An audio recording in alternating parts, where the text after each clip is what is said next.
기도의 분량. 성경에는 예수님께서 기도에 관하여 하신 말씀이 많이 있다. 그런데 기도의 분량, 즉 양에 대하여 말씀하신 것은 드물다. 기도란 것은 하나님 앞에 아뢰기 위하여 사람의 입에서 나온 것을 말한다. 음성이고 대화이고 언어이므로 물건처럼 무슨 형태나 질량이 있어서 무게와 크기를 달아볼 수도 없다. 그러므로 여기서 말하는 기도의 분량이란 것은 기도 시간을 일컫는다. 시간을 양으로 계산하는 것이다. 기도라는 것은 눈에 보이지는 않지만 기도하는 시간은 양으로 측정할 수 있기 때문이다. 기도의 분량이라고 할 수 있는 기도 시간에 관한 주님의 말씀은 겟세마네 동산에서 하신 말씀이 있다. 예수님은 십자가 고난을 준비하는 겟세마네 동산에서의 기도 자리에 동행한 베드로와 요한과 야고보에게 같이 기도하라고 명령하셨다. 나의 기도할 동안에 여기 앉아서 깨어있으라 하셨다. 십자가의 고난을 준비하는 기도를 하는데 고민하시면서 제자들에게 하신 말씀 중에 너희는 깨어있으라 하셨다. 그리고 자신이 첫 번 기도한 후에 제자들 있는데 와서 보니 제자들이 깨어있지 못하고 자는 것을 보고 깨어있어 기도하라고 당부하셨다. 그러므로 깨어있으라고 분부하신 것은 기도하라는 것이었다. 1시 동안도 깨어있지 못하느냐는 말씀은 1시간도 기도 못하느냐는 뜻이다. 그리고 부언하시기를 시험에 들지 않게 기도하라 하셨다. 마가복음 14장 32절에서 42절. 주님은 십자가 고난을 담당하기 위하여 피땀 흘린 기도를 3번 하였는데 누가복음 22장 44절 그 첫 번 시간은 1시간이다. 첫 번 기도를 하신 후에 제자들이 자는 것을 보시고 1시 동안도 깨어 있어 기도하지 못하느냐 하셨다. 그러므로 주님이 첫 번 기도의 시간은 1시간인 셈이다. 주님은 동일한 기도를 3번 하셨는데 마태복음 26장 44절. 그러므로 주님의 겟세마네 동산의 기도 시간은 3시간이다. 제자들이 앞으로 닥칠 혹독한 시험을 이기려면 주님처럼 기도해야 하는데 주님이 말씀하신 시간은 1시간이다. 시험에 들지 않으려면 1시간은 기도해야 한다는 말씀으로 해석할 수 있다. 제자들은 주님의 분부대로 기도하지 못했고 결국은 시험을 이기지 못하고 제자들은 다 도망갔고 베드로는 주님을 3번 부인했다. 여기서 우리는 중요한 신앙의 원리를 발견할 수 있는데 믿음 생활에서 닥쳐오는 시험을 이기려면 기도 시간이 1시간 이상이 되어야 한다는 것이다. 여기서의 시험이라는 것은 여러 가지로 생각해 볼 수가 있다. 세상적으로 오는 여러 가지 죄의 유혹이나 생활적으로 오는 어려움을 시험이라고 할 수 있다. 그런데 베드로의 경우를 보면 여기서의 시험은 신앙을 지키느냐, 못하느냐 하는 신앙의 정체성에 대한 시험이다. 베드로에게 닥친 시험을 보면 예수님을 부인하는 시험이었다. 이를테면 배교죄의 시험이었다.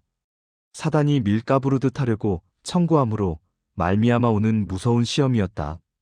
그러나 베드로의 믿음이 떨어지지 않기 위하여 주님이 기도하였고 누가복음 22장 31절, 32절 주님의 중보기도의 은혜로 인하여 그는 자신의 배교죄를 통곡하고 회개할 수 있었고 죄를 용서받았다. 누가복음 22장 61절 62절 주님의 분부대로 시험에 들지 않도록 베드로가 깨어서 1시 동안만 기도하였으면 베드로는 시험을 이길 수도 있었을지도 모른다.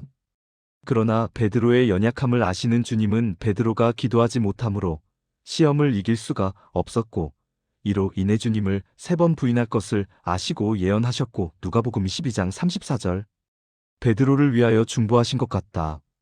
그러므로 1시간 이상의 기도는 믿음의 시험을 이기는 가장 기본적인 기도의 분량이 됨을 알 수가 있다. 바꾸어 말하면 1시간 이상의 기도. 생활을 하지 못하는 신앙인은 믿음에 대한 시험이 올 때에 이를 이길 수가 없다고 할 수가 있다. 주님을 부인하지 않고 배교의 시험을 이기는 기도의 분량은 1시간 이상의 기도 생활이므로 하루 1시간 이상의 기도 생활이 이루어지지 못하는 신앙인은 시험을 이길 수가 없다는 무서운 경고의 말씀이기도 하다. 기도에 대하여 분량을 생각하게 하는 구절은 계시록에도 있는데 성도들의 기도를 하나님 앞에 올리는 금 대접 위에 가득한 향이라고 하였다. 계시록 5장 8절. 그리고 하나님 앞에 제단에 있는 금 향로에 가득한 것도 향이라 하였다. 계시록 8장 3절 4절. 이로 보건대 기도는 눈에 보이지 않지만 금 대접 위에나 금 향로 안에 질량을 가지고 쌓여 있는 것을 알 수 있다. 기도는 눈에 보이지 않지만 양이 있어서 금 대접에 쌓이고 금 향로에 담겨서 하나님 앞에 올려지는 것이라면 기도의 분량은 매우 중요한 의미가 있는 것이다. 기도 제목은 하나님 앞에 올려질 때에 일정한 분량이 이르러야 한다는 것은 기도 응답도 기도의 양이 일정 분량 이상 되어야 한다는 의미도 되는 것이다. 그런데 성경에 기록된 기도 응답을 살펴보면 아침에 드린 기도에 대한 응답이 저녁 제사 드릴 때에 온 것도 있고 다니엘 9장 3절에서 21절, 열흘 만에 응답이 온 것도 있다. 에레미야 42장 7절. 그러므로 일률적으로 말하기는 어렵다. 그러나 기도에도 질량이 있는 것처럼 분량을 생각하면 기도의 양을 채우는 것은 중요한 것이다. 신앙생활을 하면서 기도의 분량이 적으면 신앙의 활력과 능력도 적을 것이다. 시험도 이기기 힘들고 영적 전투에서 승리하기도 어렵다. 비유하면 똑같은 신체적 조건을 지닌 두 사람의 운동선수가 있는데 매일 운동량이 10분이나 30분 정도 하는 사람과 매일 1시간 이상이나 2시간 이상 연습하는 사람의 나타내는 기량이나 능력이 다를 것이다. 두 사람이 시합을 하면 많은 시간 연습한 사람이 승리할 것이다.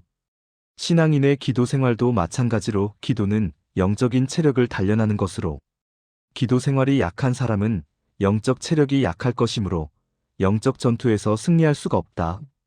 흔히 하나님의 말씀을 성령의 검이라 하여 적과의 전투에서 무기로 생각하는데 에베소서 6장 17절 군사가 허약해서 검을 마음껏 휘두를 수 없다면 성령의 검인 말씀도 사용하기가 어렵게 된다.